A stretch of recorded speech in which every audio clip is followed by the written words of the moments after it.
ꯑꯍꯥꯟꯕ ꯃꯛꯇꯗ ꯃꯇꯝꯒꯤ ꯃꯅꯤꯄꯨꯔꯤ ꯋꯥꯔꯤ ꯇꯥꯕꯤꯔꯤꯕ ꯈꯨꯗꯤꯡꯃꯛꯄꯨ ꯏꯀꯣꯛꯅꯅ ꯈꯨꯔꯨꯝꯖꯔꯤ ꯑꯃꯁꯨꯡ ꯇꯔꯥꯝꯅ ꯑꯣꯛꯆꯔꯤ꯫ ꯉꯁꯤꯁꯨ ꯑꯃꯨꯛ ꯄꯨꯗꯨꯅ ꯂꯥꯛꯆꯔꯤ ꯃꯤꯌꯥꯝꯒꯤꯗꯃꯛꯇ ꯅꯣꯡꯃꯥꯏꯖꯤꯡ ꯈꯨꯗꯤꯡꯒꯤ ꯑꯈꯟꯅꯅ ꯁꯟꯗꯣꯛꯆꯕ ꯋꯥꯔꯤ ꯁꯤꯕꯨ ꯑꯩꯅꯔꯣ꯫ ꯋꯥꯔꯤ ꯑꯁꯤꯕꯨ ꯏꯕꯤꯔꯛꯄꯤ ꯖꯌꯥꯂꯛꯁꯃꯤ ꯅꯃꯩꯔꯛꯄꯝ꯫ ꯃꯌꯥꯝꯗ ꯑꯃꯨꯛ ꯈꯨꯠꯁꯤꯟꯅꯖꯔꯒꯦ, ꯄꯨꯟꯅ ꯑꯃꯨꯛ ꯇꯥꯃꯤꯟꯅꯔꯁꯤ꯫ ꯑꯌꯨꯛ ꯑꯉꯟꯕꯒꯤ ꯃꯇꯝꯅꯤ꯫ ꯅꯨꯃꯤꯠꯅ ꯆꯤꯡꯌꯥꯗꯒꯤ ꯇꯞꯅ ꯇꯞꯅ ꯂꯤꯊꯣꯔꯛꯇꯨꯅ ꯃꯥꯂꯦꯝꯗ ꯃꯥꯒꯤ ꯐꯖꯔꯕ ꯃꯉꯥꯜ ꯑꯗꯨꯕꯨ ꯄꯤꯕ ꯍꯧꯔꯛꯂꯤ꯫ ꯊꯣꯏꯕꯤꯁꯨ ꯍꯥꯟꯅꯒꯤ ꯍꯥꯟꯅ ꯀꯣꯆꯤꯡ ꯆꯠꯄ ꯃꯇꯝ ꯑꯗꯨꯗꯒꯤ ꯈꯔ ꯉꯟꯅ ꯌꯨꯝꯗꯒꯤ ꯊꯣꯛꯂꯛꯏ꯫ ꯑꯗꯨꯕꯨ ꯃꯥꯅ ꯆꯠꯀꯗꯧꯔꯤꯕ ꯄꯟꯊꯨꯡꯐꯝ ꯑꯗꯨꯗꯗꯤ ꯌꯧꯅꯕ ꯍꯣꯠꯅꯗ꯭ꯔꯦ꯫ ꯁꯥꯏꯀꯜꯗꯨ ꯍꯥꯏꯐꯦꯠ ꯈꯥꯝꯗꯨꯅ ꯃꯤꯔꯛ ꯅꯥꯔꯛ ꯌꯦꯡꯗꯨꯅ ꯂꯝꯕꯤꯗꯨ ꯐꯩꯔꯒ ꯊꯣꯛꯂꯛꯏ꯫ ꯆꯠꯂꯤꯕ ꯂꯝꯕꯤ ꯑꯗꯨ ꯀꯗꯣꯝꯗꯅꯣ ꯍꯥꯏꯕꯁꯨ ꯀꯅꯥ ꯑꯃꯠꯇꯅ ꯈꯪꯗꯅꯕ ꯍꯥꯏꯗꯨꯅ ꯍꯣꯠꯅꯩ꯫ ꯑꯁꯨꯛ ꯀꯨꯏꯕꯁꯤ ꯈꯪꯁꯨ ꯈꯪꯗꯅ ꯂꯥꯛꯏ꯫ ꯂꯝꯕꯤꯗ ꯃꯥꯒ ꯍꯦꯛ ꯍꯦꯛ ꯄꯨꯟꯕ ꯃꯃꯥꯟꯅꯕ ꯄꯨꯟꯁꯤꯕ ꯃꯇꯨꯡ ꯏꯟꯅꯔꯛꯂꯤ꯫ ꯑꯗꯨꯕꯨ ꯏꯟꯅꯔꯛꯂꯤꯕ ꯑꯗꯨ ꯊꯣꯏꯕꯤꯅꯗꯤ ꯈꯪꯗ꯭ꯔꯦ꯫ ꯂꯥꯞꯇꯛꯅ ꯏꯟꯅꯔꯛꯄꯅꯤ꯫ ꯈꯪꯅꯕ ꯃꯤꯑꯣꯏ ꯎꯒꯤꯅꯤ ꯄꯥꯈꯠꯅ ꯊꯣꯏꯕꯤꯒꯤ ꯃꯃꯥꯏꯗꯨ ꯑꯃꯨꯛ ꯑꯃꯨꯛꯁꯨ ꯑꯀꯣꯏꯕꯗꯨꯗ ꯑꯣꯟꯗꯨꯅ ꯌꯦꯡꯂꯤ꯫ ꯑꯗꯨꯕꯨ ꯄꯨꯟꯁꯤꯕꯕꯨꯗꯤ ꯃꯥꯅ ꯎꯕ ꯐꯪꯗꯕꯅꯔ ꯎꯏ ꯍꯥꯏꯕꯒꯤ ꯏꯪꯒꯤꯠ ꯀꯔꯤꯁꯨ ꯄꯤꯔꯛꯇꯦ꯫ ꯂꯥꯞꯇꯛꯅ ꯊꯣꯏꯕꯤꯁꯨ ꯃꯥꯒꯤ ꯃꯄꯥꯅ ꯂꯩꯕꯤꯕ ꯁꯥꯏꯀꯜ ꯃꯁꯥꯒ ꯆꯥꯟꯅꯗꯕꯗꯨ ꯈꯥꯝꯈꯤꯕ ꯎꯏ꯫ ꯃꯗꯨ ꯍꯦꯛ ꯈꯪꯈꯤꯕꯒ ꯄꯨꯟꯁꯤꯕꯁꯨ ꯌꯥꯝ ꯊꯨꯅ ꯃꯥꯒꯤ ꯁꯥꯏꯀꯜꯗꯨ ꯊꯧꯒꯠꯇꯨꯅ ꯊꯣꯏꯕꯤꯅ ꯆꯪꯒꯦ ꯍꯥꯏꯅ ꯇꯧꯔꯤꯕ ꯃꯐꯝꯗꯨꯗ ꯕ꯭ꯔꯦꯛ ꯈꯪꯐꯥ ꯐꯥꯏ꯫ ꯊꯣꯏꯕꯤꯁꯨ ꯈꯪꯄ꯭ꯔꯦꯛ ꯈꯪꯅ "ꯏꯃꯥ" ꯑꯁꯤ ꯍꯥꯏꯔꯒ ꯌꯥꯝ ꯊꯤꯅ ꯈꯪꯕꯒꯤ ꯃꯑꯣꯡꯗ ꯑꯦꯛꯇꯤꯡ ꯇꯧꯔꯛꯏ꯫ ꯃꯈꯨꯠ ꯑꯅꯤꯗꯨꯁꯨ ꯍꯥꯏꯐꯦꯠ ꯊꯥꯡꯒꯠꯂꯤ꯫ ꯇꯧꯔꯤꯕ ꯊꯣꯏꯕꯤꯒꯤ ꯃꯇꯧꯗꯨꯗ ꯄꯨꯟꯁꯤꯕ ꯅꯣꯟꯊꯗꯨꯅ ꯅꯣꯛꯏ꯫ ꯊꯣꯏꯕꯤꯁꯨ ꯄꯨꯟꯁꯤꯕ ꯑꯣꯏꯔꯝꯕꯗꯨꯗ ꯃꯃꯤꯠꯇꯨ ꯁꯨꯞꯂꯒ ꯊꯥꯡꯒꯠꯂꯝꯕ ꯈꯨꯠꯁꯥ ꯑꯅꯤꯗꯨ ꯁꯠ ꯁꯠ ꯊꯥꯡꯗꯩ꯫ ꯊꯣꯏꯕꯤꯅ ꯃꯅꯤꯡ ꯍꯜꯂꯒ ꯑꯃꯨꯛ ꯌꯦꯡꯉꯤ꯫ "ꯍꯣꯏ ꯌꯨꯝꯖꯥꯎ, ꯁ꯭ꯋꯥꯏꯗ ꯑꯩꯈꯣꯏꯔꯣꯝꯒꯤ ꯃꯤ ꯂꯥꯛꯑꯝꯕ ꯎꯕ꯭ꯔꯣ? ꯍꯥꯏꯗꯤ ꯊꯦꯡꯅꯂꯛꯑꯝꯕ꯭ꯔꯕ?" ꯄꯨꯟꯁꯤꯕꯁꯨ ꯊꯣꯏꯕꯤꯒꯤ ꯋꯥꯍꯪꯗꯨꯗ ꯅꯣꯛꯂꯝꯕ ꯃꯥꯏꯊꯣꯡꯗꯨ ꯁꯠ ꯍꯟꯖꯤꯟꯈꯤ꯫ ꯑꯗꯨꯒ ꯍꯥꯏꯐꯦꯠ ꯅꯣꯡꯈꯠꯂꯒ ꯍꯥꯏꯔꯛꯏ꯫ "ꯅꯪꯅ ꯑꯩꯉꯣꯟꯗ ꯌꯨꯝꯖꯥꯎ ꯀꯧꯕ ꯂꯦꯞꯇꯣꯏꯁꯦ ꯀꯔꯝ ꯀꯥꯟꯗꯅꯣ? ꯀꯔꯝꯕ ꯅꯨꯃꯤꯠꯇꯅꯣ?" ꯄꯨꯟꯁꯤꯕꯅ ꯁꯥꯎꯅ ꯄꯥꯎꯈꯨꯝ ꯄꯤꯔꯛꯄꯗꯨꯗ ꯊꯣꯏꯕꯤꯗꯨ ꯃꯆꯤꯟ ꯍꯥꯏꯐꯦꯠ ꯆꯤꯡꯂꯒ ꯅꯣꯛꯏ꯫ ꯑꯗꯨꯒ ꯌꯥꯝ ꯊꯋꯥ ꯁꯥꯗꯅ "ꯃꯤꯅ ꯉꯥꯡꯉꯤꯁꯦ ꯈꯨꯝꯒꯦ ꯍꯥꯏꯗꯗꯅ ꯀꯩꯅꯣ ꯆꯣꯏꯇ꯭ꯔꯪ ꯉꯥꯡꯉꯤꯗꯨꯕꯣ?" ꯄꯨꯟꯁꯤꯕ ꯁꯥꯏꯀꯜꯗꯒꯤ ꯁꯠ ꯀꯨꯝꯊꯗꯨꯅ ꯁ꯭ꯇꯦꯟꯗꯨ ꯐꯖꯅ ꯉꯥꯛꯂꯒ ꯂꯝꯕꯤ ꯃꯌꯥꯏꯗꯨꯗ ꯃꯈꯣꯜ ꯊꯣꯛꯅ ꯈꯥꯝꯃꯤ꯫ ꯄꯨꯟꯁꯤꯕꯗꯨ ꯃꯈ꯭ꯋꯥꯡ ꯃꯦꯠꯂꯒ "ꯆꯣꯏꯇ꯭ꯔꯪꯁꯦ ꯀꯅꯥꯅ ꯉꯥꯡꯍꯜꯂꯤꯅꯣ? ꯑꯗꯨ ꯍꯥꯟꯅ ꯈꯜꯂꯣ ꯅꯀꯣꯛ ꯃꯆꯥꯗꯣ꯫ ꯅꯆꯤꯟ ꯃꯆꯥꯗꯨ ꯄꯤꯗ꯭ꯔꯤꯛ ꯄꯤꯗ꯭ꯔꯤꯛ ꯁꯧꯅꯦꯗꯤ ꯈꯪꯉꯤꯅꯦ, ꯅꯀꯣꯛ ꯃꯆꯥꯗꯨ ꯁꯤꯖꯤꯟꯅꯅꯤ ꯍꯥꯏꯕꯗꯤ ꯈꯪꯗꯦꯕ." ꯊꯣꯏꯕꯤꯁꯨ ꯄꯨꯟꯁꯤꯕꯒꯤ ꯃꯇꯧꯗꯨ ꯍꯥꯏꯐꯦꯠ ꯌꯦꯡꯂꯝꯂꯒ ꯀꯔꯤꯁꯨ ꯈꯨꯝꯂꯝꯗꯅ ꯊꯩꯔꯒ ꯆꯠꯈꯤꯒꯗꯕꯒꯤ ꯇꯧꯏ꯫ ꯊꯣꯏꯕꯤꯒꯤ ꯃꯇꯧꯗꯨ ꯎꯕꯗ ꯄꯨꯟꯁꯤꯕ ꯌꯥꯝ ꯊꯨꯅ ꯂꯦꯞꯂꯝꯕꯗꯒꯤ ꯊꯣꯏꯕꯤꯒꯤ ꯃꯃꯥꯡꯗ ꯆꯈꯠꯇꯨꯅ ꯃꯅꯤꯡ ꯍꯟꯗꯨꯅ ꯇꯥꯟꯅꯔꯛꯏ꯫ ꯄꯨꯟꯁꯤꯕꯅ "ꯍꯣꯏ, ꯀꯌꯥꯝ ꯀꯨꯏꯅꯅꯣ ꯅꯪꯅ ꯁꯨꯃꯥꯏꯅ ꯇꯧꯗꯣꯏꯁꯦ? ꯍꯥ? ꯅꯄꯥꯗ ꯇꯥꯛꯊꯣꯛꯎꯔꯣ? ꯅꯃꯥꯗ ꯍꯥꯏꯗꯣꯛꯎꯔꯕ? ꯂꯥꯟ ꯁꯥꯅꯤꯡꯕ꯭ꯔꯥ ꯍꯥꯏꯕꯅꯤꯗ." ꯊꯣꯏꯕꯤ ꯃꯃꯤꯠꯇꯨ ꯐꯩꯅ ꯌꯦꯡꯗꯗꯨꯅ ꯍꯥꯏꯔꯛꯏ꯫ "ꯉꯝꯅꯤ ꯍꯥꯏꯔꯗꯤ ꯍꯥꯏꯗꯣꯛꯑꯣ. ꯃꯗꯨ ꯍꯦꯛ ꯍꯥꯏꯗꯣꯛꯄꯗ ꯑꯩꯅ ꯅꯪ ꯀꯩꯗꯧꯔꯛꯀꯦ ꯍꯥꯏꯕꯗꯣ ꯑꯃꯨꯛ ꯌꯦꯡꯉꯨ. ꯅꯃꯥꯏ ꯅꯃꯤꯠ ꯈꯔꯗꯤ ꯄꯣꯝꯕ ꯍꯥꯏꯗꯨꯅꯤ, ꯅꯠꯇ꯭ꯔꯅꯦ?" ꯄꯨꯟꯁꯤꯕꯅ ꯑꯃꯨꯛ "ꯐꯣꯡꯅ ꯇꯧꯕꯁꯨ ꯅꯠꯇ ꯑꯣꯏꯔꯣꯏꯀꯣ ꯅꯪꯅ ꯇꯧꯔꯤꯁꯦ. ꯀꯌꯥꯝ ꯀꯨꯏꯅ ꯂꯣꯟꯅ ꯇꯧꯕ ꯌꯥꯗꯣꯔꯤꯒꯦ ꯁꯨꯃꯥꯏꯅ?" ꯊꯣꯏꯕꯤꯅ ꯊꯋꯥ ꯁꯥꯗꯅ ꯈꯨꯝꯃꯤ꯫ "ꯄꯥꯟꯗꯝꯁꯦ ꯐꯪꯗ꯭ꯔꯤꯐꯥꯎ ꯌꯥꯒꯤꯅꯤ." ꯄꯨꯟꯁꯤꯕꯅ ꯑꯃꯨꯛ "ꯄꯥꯟꯗꯝꯁꯦ ꯂꯥꯏꯔꯤꯛ ꯌꯥꯎꯗ꯭ꯔꯗꯤ ꯌꯥꯔꯣꯏꯅꯦ ꯏꯕꯦꯝꯃ. ꯅꯪ ꯂꯥꯏꯔꯤꯛ ꯌꯥꯎꯗꯦꯅ ꯏꯁꯩ ꯁꯛꯄꯤ ꯑꯣꯏꯔꯒ ꯃꯤꯅ ꯀ꯭ꯋꯥꯂꯤꯐꯤꯀꯦꯁꯟ ꯍꯪꯂꯛꯂꯒ 12 ꯄꯥꯁꯅꯤꯒ ꯍꯥꯏꯕꯗꯨꯔꯣ ꯅꯪ ꯄꯥꯝꯃꯤꯁꯦ?" ꯊꯣꯏꯕꯤ ꯆꯠꯂꯝꯕꯗꯒꯤ ꯆꯞ ꯂꯦꯞꯄꯤ꯫ ꯑꯗꯨꯒ ꯄꯨꯟꯁꯤꯕꯗ ꯃꯃꯤꯠꯁꯨ ꯃꯁꯥꯁꯨ ꯄꯨꯂꯞ ꯑꯣꯟꯁꯤꯜꯂꯒ ꯁꯥꯎꯔꯪꯅꯅ ꯌꯦꯡꯂꯛꯏ꯫ "ꯅꯪ ꯅꯊꯧ ꯂꯩꯕ꯭ꯔꯣ? ꯃꯣꯏꯅ ꯑꯩꯒꯤ ꯊꯋꯥꯏ ꯍꯛꯆꯥꯡ ꯌꯥꯎꯅ ꯄꯥꯝꯖꯔꯨꯕ ꯂꯝꯕꯤꯁꯦ ꯊꯤꯡꯕꯤꯕ ꯅꯠꯇ꯭ꯔꯣ? ꯑꯗꯨ ꯑꯣꯏꯔꯗꯤ ꯃꯣꯏꯅ ꯄꯥꯝꯂꯤꯕꯗꯨ ꯑꯩꯅ ꯄꯤꯔꯣꯏ ꯍꯥꯏꯗꯅ ꯕꯦꯛꯁꯨ ꯆꯥꯍꯟꯒꯦꯅ ꯆꯥꯍꯜꯂꯤꯅꯤ. ꯅꯪ ꯅꯊꯧ ꯂꯩꯕ꯭ꯔꯣ ꯁꯤꯗ? ꯍꯥ? ꯃꯣꯏꯅ ꯑꯩꯒꯤ ꯑꯋꯥꯕ ꯎꯕꯤꯕ꯭ꯔꯣ? ꯑꯩ ꯐꯠꯇꯕ ꯊꯕꯛ ꯇꯧꯒꯦ ꯍꯥꯏꯕ꯭ꯔో? ꯒꯨꯂꯤ ꯆꯥꯒꯦ ꯍꯥꯏꯕ꯭ꯔꯣ? ꯌꯨ ꯊꯛꯀꯦ ꯍꯥꯏꯕ꯭ꯔꯣ? ꯗ꯭ꯔꯒ ꯁꯤꯖꯤꯟꯅꯒꯦ ꯍꯥꯏꯕ꯭ꯔꯣ? ꯏꯁꯩ ꯁꯛꯄꯤ ꯑꯃ ꯑꯣꯏꯕ ꯄꯥꯝꯃꯤ, ꯁꯤꯈꯛ ꯍꯥꯏꯕꯅꯦ." ꯋꯥꯍꯩꯁꯤꯡꯁꯤ ꯍꯥꯏꯅ ꯍꯥꯏꯅ ꯊꯣꯏꯕꯤ ꯅꯤꯡꯉꯝꯗꯕ ꯃꯤꯠꯌꯦꯡꯅ ꯌꯦꯡꯗꯨꯅ ꯃꯃꯤꯠꯇ ꯏꯔꯥ ꯆꯦꯟꯕ ꯍꯧꯔꯛꯏ꯫ ꯊꯣꯏꯕꯤꯒꯤ ꯃꯇꯧꯗꯨ ꯎꯕꯗ ꯄꯨꯟꯁꯤꯕ ꯁꯣꯔ ꯁꯥꯡꯅ ꯍꯣꯟꯗꯣꯛꯂꯤ꯫ ꯊꯣꯏꯕꯤꯒꯤ ꯃꯇꯧꯗꯨ ꯎꯕꯗ ꯄꯨꯟꯁꯤꯕ ꯁꯣꯔ ꯁꯥꯡꯅ ꯍꯣꯟꯗꯣꯛꯏ꯫ ꯑꯗꯨꯒ "ꯊꯣꯏ, ꯑꯩ ꯈꯪꯉꯦ ꯑꯩꯒꯤ ꯏꯊꯧ ꯅꯠꯇꯦ ꯍꯥꯏꯕ. ꯑꯗꯨꯕꯨ ꯑꯩꯒꯤ ꯏꯊꯧ ꯅꯠꯇ꯭ꯔꯁꯨ ꯅꯪꯒꯤ ꯅꯐꯝꯗ ꯊꯣꯛꯄ ꯊꯧꯗꯣꯛ ꯈꯨꯗꯤꯡꯃꯛ ꯑꯩꯒꯤ ꯏꯊꯧ ꯑꯃꯒꯨꯝ ꯁꯔꯨꯛ ꯌꯥꯕ ꯄꯥꯝꯃꯤ. ꯅꯉꯣꯟꯗꯒꯤ ꯑꯩꯒꯤ ꯋꯥꯍꯪꯒꯤ ꯄꯥꯎꯈꯨꯝ ꯐꯪꯗ꯭ꯔꯁꯨ simatangdi ayaba pibiyu. Punsibagi wahaidu tabada chap leptuna lairamba thoibi mamaidu haifet nganglap chalai. Khumfam khangda tawfam khangda punsibabu thaiduna lambiduda makhongna chatpa hawi. Punsibasu adum tanarai. Thoi, nangna pambado aisu khangi. Ado nang lairik si ningthina tamba loiraga phajana mama pabungda haidi yarakani. Lairik se kanna hanam to honau kaidorage nangbo. Thoibi chatlibadu amuk chap lepi. Aduga Punsiba, ai khangi, pumnama khangi. Adubu aigi thamoina lambi sida changningbagi ithilsine henkre. Madumakna ai lairik miraiba natte. Exam do khangna khangna idabani. Certificate pairaga khaktasu lairik haiba chingdabani. Aina khangdibasi yauna nakhoina su khangba ngambai. Nangsu aibu pukning hanthanaba wahaiganu. Ai isai sakpi aphawi mo oiningi. Punsiba thoibida amuk yengduna magi bag maridu sana sana duna pakhon pirai. Adudi nang pattana dum leiba tarene. Nahana exam du fazana iramadi 4th semester sisu bag charamoye. Adu oiradi freedom su khara phangadaba. Adu sunatrabanina khongthang khuding lairik paw langfang tongnuda hailaido. Semester ani thangna thangna na bag ka chahaladana power yam paina yai haisinina. Thoibina amo yam thawasa dana khumai. Mawam ta laude. Moina athingba pidana ai isai tam hairakpadune aina ngairise. Khangi aisu aina tawrise lal haiba. Adubu mamani mapani haidana aigi apamba karino hangba faw hangbide. Makhoigi apamba dudane aina chatlise. Ai ngaibu yabasu ngaire edana. Adubu thingbane henjilaklabanina aisu ngamnaba tawgena tawrini. Adudi nang noi imaga pabunga du phajana khatnaba horene. Punsibagi wahaiduda thoibi michina haifetang punsibada yengai. Aduga hairai. Punsiba Imaga pabungana aibo awatpa leitana awapa masa khangdana yokpi. Mayamga miraktin nanaba hotnabada imana pabungna awaba khaktaba makai hotnai. Adubu aigi thamoisina pamjariba lambise pibidabana pongi chekla amagum heke khalae. Thoibi mamita ira amuk chelai. Makhoina macha aigi damakta wabadu uraga amuksu makhoina haiba ngangba hangatna khumba amatta aingamde. Adunane aina ngasi lona tawriba thabakse. Punsibasu thoibigi apamba aningba pumna makhangdaba nate. Piklingaidagi thoibi isai sakpa yamna pamna horaki.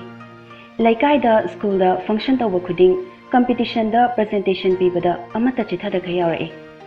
Matamduda mahaki khonjel da sizinaduna isai sakjaba phangba matamda thoibigi mafamda phangkiba harauba kariga su changdamnaba yaroi. Matamduda thoibina khanki Mahaki mamasu isai sakbapanina mabusu isai sake haibada ayabu pirakani haiduna. Adubu mahakna khalamba wakhal pumba aremba taki. Thoibina isai ki damakta chaki khanjaki balambi khuding mamana thingba horaki mapana ngangba horaki. Matamduda thoibi mathauna oina nungsiba miyoi ama kaina bagum punsibada paw tamjaduna hikna kapki. Mamana mapana yadrabasu magi pamjariba lambi asi matangdi manghaloi ningba thungnaba mahai chananaba hotnani haiduna lona mama mapa khangandana isai tamba chakhibani. Madu pumnamaktu khangbana punsibana taptakna hairai. Adu oiragana noi imaga pabungada phajana hainaraga amuktang yengsiro ai hairasu haibige. Thoibi nokta yadabagum nokfe tawi. Aduga hairai. Kanadaba oiroidaba thabakni. Kaisu yaroi wamang-nabani. Imaga babungase isai mauraba kainam tawre. Punsibana mukhumai. Adudi kayam koinano nangna sumaina bangtaw tawraga isai tamba chatoise. Thoibisu nokdingdana haifetang chingdaga noi. Aduga pandamse phangdri fawba. Punsibana mu phangdrabadi. Thoibi punsibada haifet yenglai. Aduga punsiba aina isai sakninglibase aphawi ama oinaba khaknate. Hoi pamlubo oininglubo oibana mahi chanaba hotnaningbagi wani. Punsibana mu adunane aina haise karigumba nangna mahi phangdana tokhrabadi hairise. Wahaiduda thoibi nokmi ba maithong leitingladuna khumlai. Miyoi amagi punsida pandam amamam laifam thoi. Pandam do phangkiba yai phangkidabasu yai ꯑꯗꯨꯕꯨ ꯍꯣꯠꯅꯕ ꯂꯦꯞꯇ꯭ꯔꯤꯃꯈꯩ ꯄꯥꯟꯗꯝꯗꯨ ꯐꯪꯅꯕ ꯂꯝꯕꯤ ꯌꯥꯠꯄ ꯍꯧꯔꯤꯕ ꯅꯠꯇ꯭ꯔꯣ? ꯂꯝꯕꯤ ꯁꯦꯝꯂꯤꯕ ꯅꯠꯇ꯭ꯔꯣ? ꯃꯤꯑꯣꯏ ꯑꯃꯅ ꯃꯥꯒꯤ ꯄꯨꯟꯁꯤꯗ ꯂꯥꯛꯄ ꯑꯄꯥꯝꯕ ꯊꯋꯥꯏ ꯍꯛꯆꯥꯡ ꯌꯥꯎꯅ ꯑꯣꯏꯅꯤꯡꯈꯤꯕ ꯂꯝꯕꯤꯗꯣ ꯁꯨꯞꯅꯃꯛꯇ ꯐꯪꯕ ꯉꯝꯈꯤꯗ꯭ꯔꯕꯁꯨ ꯌꯧꯅꯕ ꯍꯣꯠꯅꯕꯗ ꯐꯪꯈꯤꯕ ꯑꯦꯛꯁꯄꯤꯔꯤꯌꯦꯟꯁꯇꯨꯅ ꯃꯤꯗꯨꯒꯤ ꯋꯥꯈꯜꯗꯣ ꯌꯥꯝ ꯍꯦꯟꯅ ꯄꯦꯟꯊꯣꯛꯄ ꯉꯝꯂꯝꯒꯅꯤ꯫ ꯃꯥꯒꯤ ꯄꯥꯟꯗꯝꯗꯣ ꯐꯪꯂꯔꯣꯏ ꯈꯪꯂꯕꯁꯨ ꯐꯪꯕꯒꯨꯝꯕꯅꯤ ꯈꯟꯖꯔꯝꯅꯤ꯫ ꯊꯃꯣꯏꯗ ꯍꯔꯥꯎꯕ ꯐꯥꯎꯖꯔꯝꯒꯅꯤ꯫ ꯊꯣꯏꯕꯤꯒꯤ ꯃꯃꯜ ꯌꯥꯝꯂꯕ ꯄꯤꯛꯇꯛ ꯇꯧꯕ ꯆꯤꯝꯕꯥꯜꯗꯨꯗꯒꯤ ꯊꯣꯛꯂꯛꯂꯤꯕ ꯃꯒꯨꯟ ꯂꯩꯔꯕ ꯄꯥꯎꯈꯨꯝꯗꯨꯅ ꯄꯨꯟꯁꯤꯕ ꯆꯠꯅ ꯆꯠꯅ ꯊꯣꯏꯕꯤꯗ ꯑꯃꯨꯛ ꯅꯨꯡꯁꯤꯅ ꯌꯦꯡꯂꯛꯏ꯫ ꯊꯣꯏꯕꯤꯁꯨ ꯃꯈꯥ ꯑꯃꯨꯛ ꯇꯥꯔꯛꯏ꯫ ꯑꯩꯅ ꯏꯁꯩ ꯁꯛꯄꯤ ꯑꯃ ꯑꯣꯏꯅꯤꯡꯂꯤꯕꯁꯤꯗꯤ ꯏꯁꯩ ꯁꯛꯄꯤ ꯑꯐꯥꯎꯕꯤ ꯃꯤꯌꯥꯝꯅ ꯈꯪꯅꯕ ꯃꯤꯁꯛ ꯑꯃ ꯑꯣꯏꯕ ꯑꯗꯨꯈꯛꯀꯤ ꯅꯠꯇꯦ꯫ ꯄꯨꯟꯁꯤꯕꯅ ꯑꯃꯨꯛ ꯈꯨꯝꯂꯛꯏ꯫ ꯑꯗꯨꯗꯤ ꯀꯔꯤꯒꯤ? ꯊꯣꯏꯕꯤ ꯅꯣꯐꯦꯠ ꯇꯧꯔꯗꯨꯅ ꯑꯩꯒꯤ ꯈꯣꯟꯖꯦꯜꯁꯤꯅ ꯃꯤꯑꯣꯏ ꯑꯃꯒꯤ ꯑꯋꯥ ꯅꯨꯡꯉꯥꯏ ꯁꯔꯨꯛ ꯌꯥꯕ ꯐꯪꯕꯗꯨꯅꯦ ꯑꯩꯅ ꯄꯥꯝꯃꯤꯁꯦ꯫ ꯅꯨꯡꯉꯥꯏꯕꯕꯨ ꯑꯣꯏꯔꯣ ꯑꯋꯥꯕꯕꯨ ꯑꯣꯏꯔꯣ ꯃꯈꯣꯏꯒꯤ ꯑꯋꯥꯕ ꯈꯤꯖꯤꯛꯇ ꯑꯣꯏꯔꯁꯨ ꯀꯣꯛꯍꯟꯕꯗꯣ ꯑꯗꯨꯅꯦ ꯑꯩꯅ ꯄꯥꯝꯂꯤꯁꯦ꯫ ꯃꯗꯨꯅꯅꯦ ꯑꯩꯅ ꯉꯁꯤ ꯃꯃꯥꯒ ꯄꯥꯕꯨꯡꯒ ꯐꯥꯎꯕ ꯈꯪꯍꯟꯗꯅ ꯀꯣꯆꯤꯡ ꯆꯠꯄ ꯁꯥꯗꯨꯅ ꯏꯁꯩ ꯇꯝꯕ ꯆꯠꯂꯤꯕꯁꯦ꯫ ꯆꯠꯅ ꯆꯠꯅ ꯁꯨꯝ ꯆꯪꯁꯤꯜꯂꯛꯄꯅ ꯑꯣꯖꯥꯗꯨꯒꯤ ꯃꯌꯨꯝꯁꯨ ꯌꯧꯔꯦ꯫ ꯁꯪꯒꯣꯏ ꯃꯆꯤꯗꯨꯗ ꯆꯄꯜꯗꯨ ꯊꯝꯗꯨꯅ ꯀꯥꯈꯠꯂꯛꯏ ꯃꯈꯣꯏ ꯑꯅꯤꯃꯛ꯫ ꯇꯁꯦꯡꯅ ꯄꯨꯟꯁꯤꯕꯗꯤ ꯏꯁꯩꯗꯨ ꯇꯝꯕ ꯌꯥꯎꯕ ꯅꯠꯇꯦ꯫ ꯏꯁꯩ ꯇꯝꯕ ꯁꯥꯁꯤꯟꯅꯔꯒ ꯁꯥꯔꯦꯒꯥꯃꯥ ꯃꯑꯣꯡ ꯇꯥꯅ ꯂꯥꯎꯕ ꯈꯔ ꯇꯝꯂꯒ ꯊꯣꯏꯕꯤꯕꯨ ꯁꯪꯂꯤꯕꯅꯤ꯫ ꯊꯣꯏꯕꯤ ꯁꯪꯕꯗ ꯃꯥꯁꯨ ꯐꯅ ꯐꯖꯅꯗꯤ ꯍꯩꯔꯛꯂꯕꯅꯤ꯫ ꯃꯈꯣꯏ ꯑꯅꯤ ꯆꯪꯂꯛꯄꯗꯨ ꯎꯕꯗ ꯑꯣꯖꯥꯗꯨꯒꯤ ꯅꯨꯄꯤꯗꯨ ꯏꯃꯨꯡꯗꯒꯤ ꯊꯣꯔꯛꯏ꯫ ꯑꯗꯨꯒ ꯍꯥꯏꯔꯛꯏ, "ꯏꯕꯦꯝꯃ, ꯊꯣꯏꯕꯤ, ꯄꯨꯟꯁꯤꯕ." ꯊꯣꯏꯕꯤ ꯃꯃꯤꯠꯇꯨ ꯂꯩꯗꯨꯅ ꯌꯦꯡꯊꯣꯔꯛꯏ꯫ ꯄꯨꯟꯁꯤꯕꯁꯨ ꯌꯦꯡꯂꯛꯏ꯫ ꯑꯣꯖꯥꯒꯤ ꯅꯨꯄꯤꯗꯨꯅ ꯍꯥꯏꯔꯛꯏ, "ꯅꯣꯏ ꯑꯣꯖꯥꯁꯦ ꯂꯣꯛ ꯂꯥꯏꯍꯧ ꯇꯧꯗꯨꯅ ꯉꯔꯥꯡꯗꯒꯤ ꯍꯤꯗꯥꯛ ꯒꯨꯂꯤ ꯆꯥꯗꯨꯅ ꯂꯩꯔꯦ꯫ ꯃꯇꯝ ꯈꯔ ꯍꯞꯇꯥꯃꯨꯛ ꯀꯩꯃꯨꯛ ꯇꯝꯕꯁꯦ ꯂꯦꯞꯈꯤꯁꯤ ꯍꯥꯏꯅꯦ ꯅꯣꯏ ꯑꯣꯖꯥꯅ." ꯄꯨꯟꯁꯤꯕꯅ ꯑꯃꯨꯛ ꯈꯨꯝꯃꯤ, "ꯀꯌꯥꯝ ꯀꯟꯅ ꯉꯝꯗ꯭ꯔꯤꯅꯣ ꯑꯣꯖꯥꯕꯣ?" ꯅꯨꯄꯤꯗꯨꯅ ꯑꯃꯨꯛ ꯈꯨꯝꯂꯛꯏ, "ꯌꯥꯝ ꯀꯟꯅ ꯉꯝꯗꯕꯕꯨꯗꯤ ꯅꯠꯇꯦ, ꯑꯗꯨꯗ ꯃꯁꯥꯁꯦ ꯈꯔ ꯁꯣꯟꯗꯝ ꯅꯥꯟꯗꯝꯕꯁꯤꯗ ꯃꯇꯝ ꯈꯔ ꯂꯦꯞꯅꯤꯡ ꯃꯥꯜꯂꯦ." ꯊꯣꯏꯕꯤꯅ ꯇꯞꯅ, "ꯑꯁ ꯌꯣꯡꯖꯥꯎ, ꯅꯪ ꯐꯣꯟ ꯅꯝꯕꯔ ꯂꯩꯅꯗ꯭ꯔꯣ ꯑꯣꯖꯥꯒ? ꯅꯪ ꯂꯩꯒꯤꯒꯨꯝ ꯇꯧꯗꯥꯏꯅꯦ? ꯀꯣꯛ ꯄꯥꯎ ꯐꯥꯎꯅꯕ ꯀꯩꯗꯧꯒꯦ?" ꯄꯨꯟꯁꯤꯕꯁꯨ ꯃꯈꯥꯗꯨ ꯆꯤꯛꯂꯒ ꯍꯥꯏꯔꯛꯏ, "ꯌꯣꯡꯖꯥꯎꯗ ꯍꯥꯏꯔꯛꯀꯅꯨ ꯍꯥꯏꯕꯅꯤ ꯅꯪꯀꯣ." ꯊꯣꯏꯕꯤ ꯕꯤꯠ ꯌꯥꯝ ꯇꯦꯛꯅ ꯁꯣꯜꯂꯛꯏ꯫ "ꯃꯤ ꯑꯃꯠꯇ ꯂꯩꯔꯝꯗꯦꯅ ꯈꯜꯂꯤꯅꯦ ꯑꯩꯗꯤ ꯑꯩꯈꯣꯏꯅ ꯏꯪꯍꯟꯒꯜꯂꯤꯔꯥꯅ ꯈꯜꯂꯨꯔꯦ." ꯃꯈꯣꯏ ꯑꯅꯤꯅ ꯃꯨꯔꯨꯝ ꯃꯨꯔꯨꯝ ꯁꯣꯟꯅꯕꯗꯨꯗ ꯅꯨꯄꯤꯗꯨꯅ ꯍꯥꯏꯔꯛꯏ, "ꯀꯔꯤꯅꯣꯅꯦꯍꯦ ꯅꯈꯣꯏ ꯑꯅꯤꯕꯣ ꯃꯨꯔꯨꯝ ꯃꯨꯔꯨꯝ ꯄꯪꯁꯣꯟ ꯁꯣꯟꯅꯔꯤꯗꯨꯕꯣ?" ꯊꯣꯏꯕꯤꯅ, "ꯀꯩꯁꯨ ꯅꯠꯇꯦꯗ, ꯁꯨꯝ ꯆꯠꯂꯁꯦꯅ ꯍꯥꯏꯅꯔꯝꯕꯅꯦ." ꯄꯨꯟꯁꯤꯕꯅ ꯑꯃꯨꯛ ꯇꯞꯅ, "ꯌꯥꯔꯦ ꯊꯣꯛꯑꯣ, ꯆꯠꯂꯁꯦ ꯍꯥꯏꯅꯕꯁꯨ ꯅꯠꯇꯅ ꯅꯆꯤꯟꯗꯣ ꯑꯃꯨꯛ ꯊꯤꯖꯤꯜꯂꯤ ꯀꯩꯒꯤꯅꯣ?" ꯅꯨꯄꯤꯗꯨꯅ ꯅꯣꯛꯐꯦꯠ ꯇꯧꯅ ꯍꯥꯏꯔꯛꯏ, "ꯍꯣꯏ ꯆꯠꯂꯣ ꯏꯟꯊꯤꯅ ꯆꯠꯂꯨꯀꯣ, ꯒꯥꯔꯤꯒ ꯂꯥꯟꯊꯣꯛꯄꯗꯣ ꯃꯨꯟꯅ ꯌꯦꯡꯉꯨ." ꯄꯨꯟꯁꯤꯕꯅ ꯑꯃꯨꯛ ꯊꯣꯏꯕꯤꯗ ꯆꯤꯔꯣꯜ ꯇꯧꯏ, "ꯍꯩ ꯈꯨꯁꯥꯗꯤ, ꯑꯩꯈꯣꯏ ꯑꯣꯖꯥꯒꯤ ꯅꯨꯄꯤꯁꯦ ꯑꯩꯈꯣꯏꯁꯦ ꯒꯥꯔꯤ ꯃꯃꯥꯡꯗ ꯆꯦꯟꯁꯤꯜꯂꯨꯗꯧꯁꯤ ꯉꯥꯏꯌꯦꯕ." ꯊꯣꯏꯕꯤ ꯃꯃꯤꯠꯇꯨ ꯁꯨꯛꯂꯒ ꯁꯥꯎꯔꯪꯅꯅ ꯄꯨꯟꯁꯤꯕꯗ ꯈꯨꯅꯤꯡꯅ ꯊꯤꯜꯂꯤ꯫ ꯑꯁꯨꯝꯅ ꯃꯈꯣꯏ ꯑꯅꯤꯁꯨ ꯃꯐꯝꯗꯨꯗꯒꯤ ꯊꯣꯛꯂꯛꯇꯨꯅ ꯂꯝꯕꯤ ꯍꯥꯏꯅꯈ꯭ꯔꯦ, ꯇꯣꯈꯥꯏꯅꯈ꯭ꯔꯦ꯫ ꯍꯜꯂꯛꯄꯒꯤ ꯂꯝꯕꯤꯗ ꯅꯨꯄꯥ 3-4 ꯊꯣꯏꯕꯤꯒꯤ ꯁꯥꯏꯀꯜ ꯃꯃꯥꯡꯗ ꯂꯦꯞꯁꯤꯟꯗꯨꯅ ꯈꯥꯝꯖꯤꯜꯂꯛꯏ꯫ ꯃꯥꯒꯤ ꯁꯥꯏꯀꯜ ꯃꯃꯥꯡꯗ ꯂꯦꯞꯁꯤꯜꯂꯛꯂꯤꯕ ꯅꯨꯄꯥꯗꯨꯅ ꯅꯣꯀꯦꯝ ꯍꯥꯏꯒꯦꯝꯅꯔꯒ ꯍꯥꯏꯔꯛꯏ, "ꯍꯣꯏ, ꯁꯥꯏꯀꯜ ꯊꯧꯕ ꯍꯩꯇ꯭ꯔꯣ? ꯑꯩꯒꯁꯦ ꯇꯛꯇꯨꯏ ꯇꯧꯏꯅꯦ, ꯃꯁꯤ ꯐꯥꯎꯏꯅꯦ." ꯊꯣꯏꯕꯤꯅ ꯌꯥꯝ ꯁꯥꯎꯅ, "ꯍꯦ, ꯌꯥꯝ ꯍꯧꯔꯛꯀꯅꯨ ꯅꯣꯏ, ꯅꯃꯥꯏ ꯀꯥꯏꯒꯦꯔꯥ? ꯕꯤꯠꯅ ꯕꯤꯠ ꯇꯦꯛꯄꯅꯦ." ꯄꯤꯛꯇ꯭ꯔꯨ ꯄꯤꯛꯈꯩ ꯅꯨꯄꯤꯗꯨꯅ ꯉꯥꯡꯂꯛꯂꯤꯕ ꯋꯥꯗꯨ ꯇꯥꯔꯒ ꯅꯨꯄꯥ ꯃꯈꯣꯏ 4-5ꯗꯨ ꯑꯃꯒ ꯌꯦꯡꯅꯔꯒ ꯃꯈꯣꯜ ꯍꯧꯈꯩ ꯅꯣꯛꯁꯤꯟꯅꯩ꯫ ꯊꯣꯏꯕꯤ ꯁꯥꯎꯅꯤꯡꯕꯅ ꯁꯣꯔꯗꯨ ꯐꯤ ꯀꯥꯝꯗꯨꯅ ꯅꯨꯄꯥꯁꯤꯡꯗ ꯈꯥꯅ ꯆꯥꯗꯨꯒꯩ ꯌꯦꯡꯉꯤ꯫ ꯈꯥꯅ ꯌꯦꯡꯗꯨꯅ ꯁꯥꯏꯀꯜꯗꯨꯗ ꯑꯃꯨꯛ ꯀꯥꯈꯠꯀꯗꯕꯒꯤ ꯇꯧꯏ꯫ ꯑꯗꯨꯕꯨ ꯅꯨꯄꯥꯗꯨꯅ ꯁꯥꯏꯀꯜ ꯃꯃꯥꯡꯗꯨꯗ ꯑꯃꯨꯛ ꯐꯥꯈ꯭ꯔꯦ꯫ ꯊꯣꯏꯕꯤ ꯍꯦꯟꯅ ꯁꯥꯎꯅꯤꯡꯂꯗꯨꯅ ꯃꯃꯥꯏ ꯃꯃꯤꯠ ꯉꯥꯡꯁꯤꯜꯂꯛꯏ꯫ ꯊꯣꯏꯕꯤꯒꯤ ꯃꯇꯧꯗꯨ ꯎꯕꯗ ꯅꯨꯄꯥꯁꯤꯡꯁꯨ ꯂꯛꯅꯅꯤꯡꯕ ꯑꯃ ꯍꯦꯛ ꯄꯣꯛꯄ ꯍꯥꯏꯕꯗꯨ ꯑꯣꯏꯔꯦ꯫ ꯊꯣꯃꯥꯁꯅ, "ꯁꯥꯎꯕꯒ ꯌꯥꯝ ꯍꯩꯀꯣ." ꯀꯦꯁꯄꯔꯅ ꯑꯃꯨꯛ ꯅꯣꯛꯂꯗꯨꯅ ꯍꯥꯏꯔꯛꯏ, "ꯅꯨꯄꯤꯅ ꯏꯁꯧ ꯂꯥꯡꯕꯁꯦ ꯌꯥꯝ ꯐꯖꯩ ꯍꯥꯏꯗꯨ ꯆꯨꯝꯗꯤ ꯆꯨꯝꯃꯦꯗꯅ." ꯅꯨꯄꯥ ꯑꯇꯣꯞꯄ ꯑꯃꯅ ꯑꯃꯨꯛ, "ꯑꯗꯨꯅꯕꯨ ꯀꯣꯏꯅꯕꯗ ꯁꯥꯎꯍꯜꯂꯒ ꯃꯔꯤ ꯆꯦꯠꯁꯟꯅꯩ ꯍꯥꯏꯗꯅ ꯂꯥꯁꯇ ꯀꯥꯏꯅꯩ ꯍꯥꯏꯗꯨꯅꯤ." ꯍꯟꯗꯛꯀꯤ ꯋꯥꯍꯩꯗꯨꯗ ꯃꯈꯣꯏ ꯄꯨꯂꯞ ꯑꯃꯨꯛ ꯑꯣꯟꯁꯤꯟꯅꯔꯒ ꯀꯔꯦꯝꯅꯅ ꯅꯣꯛꯏ꯫ Thoibina sauna. Noina nungtigi aigi lambi thatli se kaigino. Thomas na kumai. Nungsi bagi thatline. Nungsi dradi khungbanda intharamasu kaidri kaino. Thoibi yam sauna kumlai. Noi aina ngasine soidan hatukni ko noi. Casper na amo yam karemna na kumlai. Oima, nasa khuthi duga miso mu hatladi hingchabini haibiroroidromina. Nupa amana amu kumlai. Hoine thoibi. Nasaktuga khiziktam fazaramadi mi hatlasu mina saghenbi tawngambini haidobodo. Natro mata. Nakandagi amana amu mateng pangsilai. Bye. Aikhoina laknarakanina lepa lairiro magisibo. Asi hairaga nokladuna nupa ataiduga khutum tasinaraga makhut singdu sujinai. Taurakliba mataudu thoibi khangba ngamdri.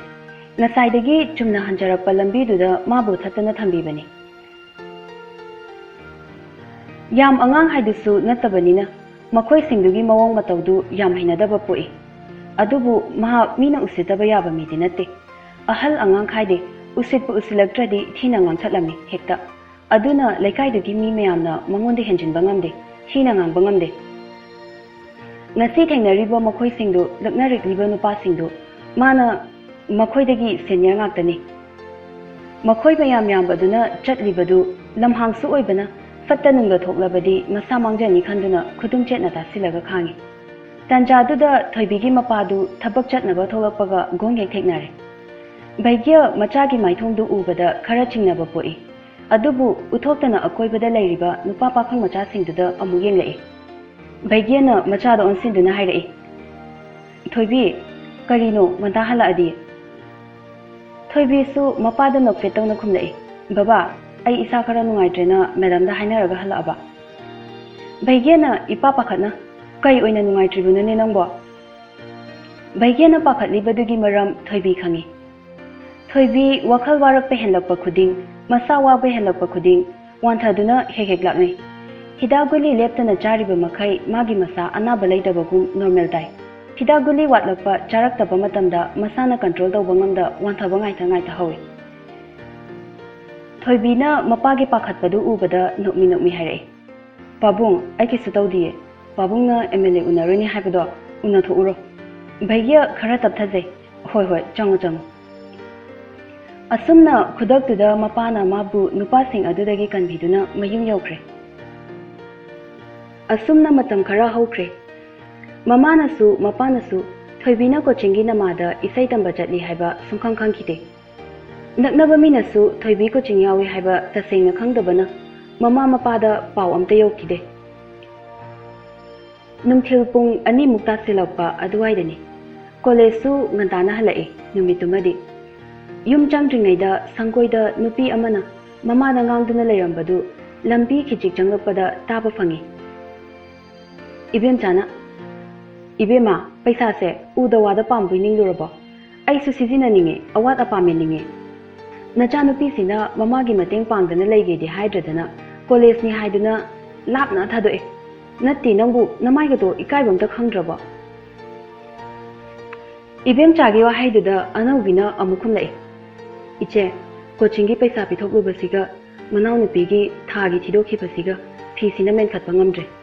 Iche na yaragadi matam khara tangai biyu haibabu. Haibadu loidringaida ibem chana sangatuna mukhumlai. O e ibema okchare kayam kuirage nangna dumaina thangdoktana lairakliba. Anawbina mukhumai. Iche ai handak hapta sida soidana singnabu honarage. Angang singla adi sige wari si sananingde. Mahai tamliba mukhoida tahaningde. Aduna yaragadi iche khondu kheta tapthabiyu. Ibem cha amu haigi yauna. Nacha nupi sina college chatlira irang tawba chatlira gyana matadre. Lape gai thadokle. Nambitna na khongna uba mafamda sunadre. Mamagi mateng pangbra haisu pangsinde. Ayuk phange isai tamba chatlira coaching chatlira gyan mena matadre. Anau bisu ibem chagi wa haiduda ingangai. Kari haiba iche. Ibem chana mo. Aikhogi ichanupidi phakhreda ko.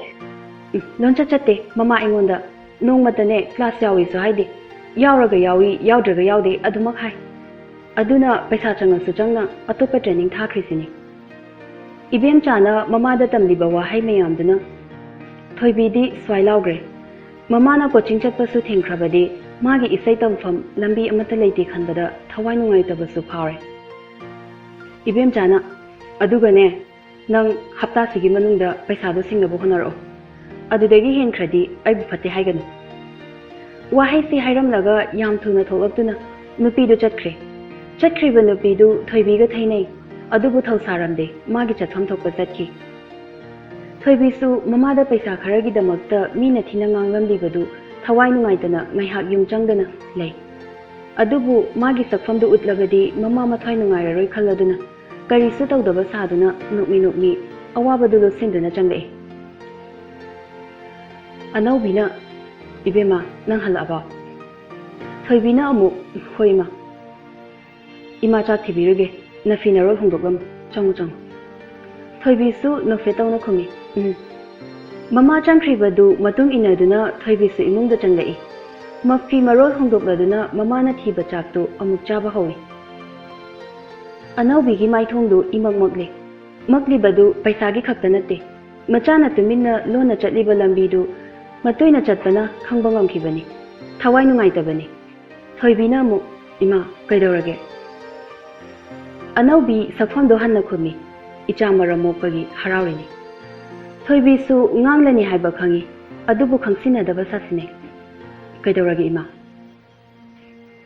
anaubina machada munna yengduna ima wa hange nang sengna khumu thoibisu masadu laitadre adubu khumdi khumai kaiwano hango ima anaubi sorsang nang handoktuna machadi inglei nang nahan makai ayukta kadai chatli thoibisu karisu tawdaba saduna adum khumlei ayukti coaching chatli dudi adai hena karimta su chatana nachin thinu aina yadaba thabak singsida nangna tawningi se kaigino thoibisu aranda kharadi tawrurabanina mamana adum hairakpadu sauningba phawi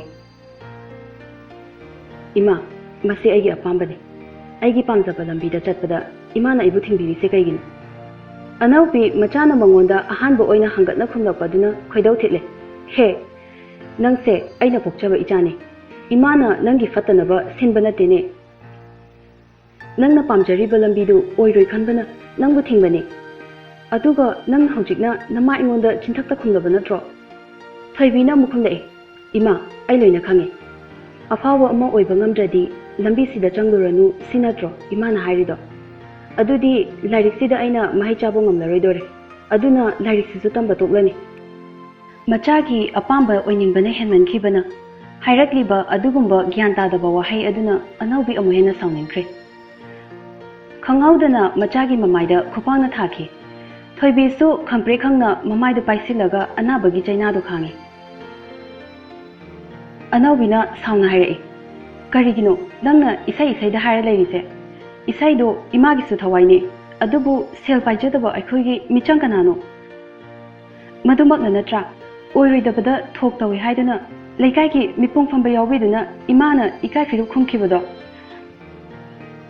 nangi na thakta nabung kana lei nakhada nopa kana lei isai chatlaga amam athengda nangbu kana na senabigani nupigi punsi phagi manbro asoi angam ama thole haiba matamda nabung nopa kana na nangi mayung yabigani sanga pangagi makhaponda isai senatradi nang khong thangsiningai mafam irei leitrabo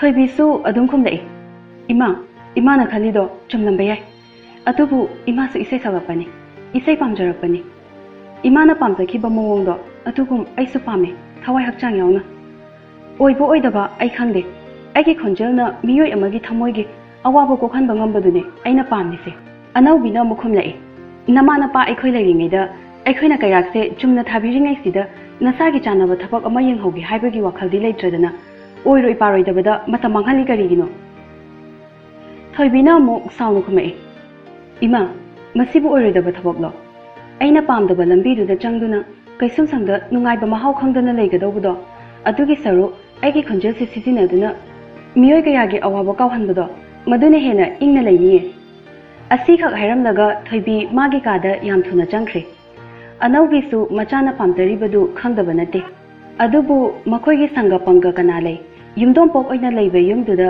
kanana makoibu awaba tarakpada yingsinbigani soirak ngamlakpa matamda makoibu kanana nungsibigani makoigidamak kanasu laite haiba wakhalsina machagi thawai hakchang pumba lupjariba lambiduda ayaba piba ngamde anaubi mamita mapi sinthana machinda sole imagi ibema nangna pamjaribado imasu khangi adubu imagi pangal thawna thokpa ngamde imana ngangbada nangna chintapta khumdiba kaigino imagi wahai kharada nangna sawriba kaigino hainaba lay machana afataba jama tawrabasu pumnamak ngakpiba ngamba mamani haina machagi hangatna khumba wahai kharada anaubi ngahak sawningdurabasu macha amuk hana hanagum nuksibiri adubu mamagi nuksibagi prem karino khangdribi thoibi apambatudamak fanghande haiduna nungdangdasu chak chaw haiba yadre famungdagi sungau hawgalakidre amuk su khale aina tawribase chumnibra imana ibu waroromgadra imagi awaba udaba macha haidu orabra wakhal se khana khana mafang amu khanjelai macha amana thawai hakchang yauna pamsariba lambi dudi mama mapana yafam thoktabrane chak lambana su puktu su guru guru khonglabani adubu lame haiba wahai ama faw machindagi tholakte thengjilak paduda baigya macha napigi kada chaku silaga changai baigya na bema thoibi mamai do kupsilambadagi khijik haidorai aduga babung baigya na nofetaraduna babunga chak charase hogalo khut hamnaba loina buraklabane babungna thoibi su hainingdana khumlai babung chak to yamdi lame adu ai chaningdre haima masi angang sidi nanau nupi su chakrabani nang su chatho olao thoibi fana walu labasu mapana ngangladi ka hena akanba khona ngangdaba machagi apambagi mawongda makhoi buluna tawbi khangbana wa hodorai babung baigena mo chak to na khumai haune thoibi na tapna ai saitamba chatkeba baigya chak to lambadu chaplepi aduga machade yengduna hairai karige thoibi na mo babung aina pamjabase noinam to ubiji se kaigino ai isai sakninge ai phabu isai sakpe mo oininge habane baigya machagi makok to tapna makhutna maduna nanthabi ibema namana ngangliba sakliba pumbado chumlibani nang isai sakpagi wakal thadu uko thoibina mo mapana nganglibado yaithalai ngamoi ai thadukpa ngamoi baigya na mo karigino nangna isai asu am pamnami sibo thoibina mo khumi babung mi amagi apamba potsak sibu khudati hekta pamkhiba yabro khudati hekta thadokhiba yabro sibu aina ro babung aina isai pamlibu sibu aina pamhangi haina pamhangi bro machagi mataududa baigena tapna hairi thoibi nahaina bukning jangna tamu mikok thongba ama oyo namase waba henmale nangna amuktandi mabu nungaina thamuko sese chak se char babungne mapana thoklagi ko wahai se ka hairam laga baigya mapanda thokre thoibi su mathanta pirang iroina duna wakhal da khali aisu paisa paiba macha ama oiramdabadi aigi apamba se thonglamni ko helairaba nangna tolbase tolida ko ima babung aigi apamba se thongkidrabasu nakhoi apabadi thonghalamage nakhoi bu nungaina leiba phanganlambaduna imagi khumlangda mansinba sakchege ko wahai se haina tarakliba mapidu thoibi tapna mutai thoi